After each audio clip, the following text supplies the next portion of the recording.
July August গণহত্যার মামলায় এখন পর্যন্ত ৩৩৯টি অভিযোগ জমা পড়েছে। গ্রেপ্তার হয়েছে ৫৪ জন আর পলাতক ৮৭ জন। এই তথ্য জানিয়েছেন আন্তর্জাতিক অপরাধ ট্রাইব্যুনালের চিফ প্রসিকিউটর তাজুল ইসলাম। তিনি জানান, সাবেক স্বরাষ্ট্রমন্ত্রী আসাদুজ্জামান সহ ১০ জনের বিরুদ্ধে রেড নোটিশ জারির আবেদন করা হয়েছে।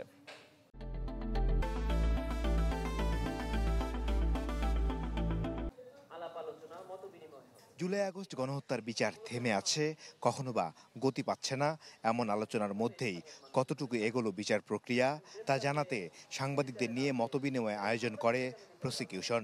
উঠে আসে জুলাই আগস্ট গণহত্যার বিচারের বাধা ও ভবিষ্যৎ চ্যালেঞ্জ। ২২ বছর পর ডিসেম্বর ২০০০ প্রসিকিউশন জানায়, স্বল্প সংখ্যক লোকবল নিয়েই বিচারিক কার্যক্রম শুরু করেন তারা। বলেন, এখন পর্যন্ত ৩৩৯ অভিযোগ জমা পড়েছে।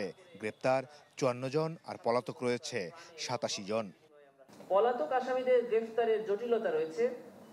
দেশের বাইরে যারা পালিয়ে গিয়েছে তাদের সেখান থেকে ফিরিয়ে আনার আইনগত এবং কূটনৈতিক প্রক্রিয়া রয়েছে, যা সময় সাপেক্ষ। চিফ প্রসিকিউটর জানান, শেখ হাসিনা সহ ৪টি মামলার তদন্ত শেষ পর্যায়ে।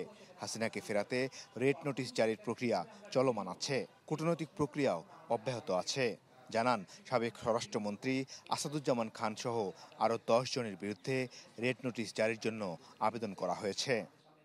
আগে ট্রাইব্যুনাল যে স্ট্যান্ডার্ড অফ প্রুভিং ফলো করেছে, আমরা অবশ্যই তাদের সেই স্ট্যান্ডার্ডকে ফলো করব না।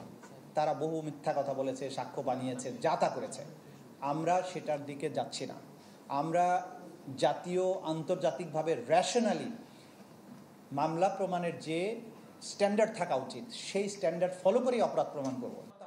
চিফ প্রসিকিউটর বলেন, আগের ট্রাইব্যুনালের মতো বিচার নয়, এবার বিচার হবে প্রকাশ্য দিবালোকে, যাতে জাতীয় ও আন্তর্জাতিকভাবে কোনো প্রশ্ন না ওঠে। সত্য ঘটনার একটা আলাদা শক্তি আছে।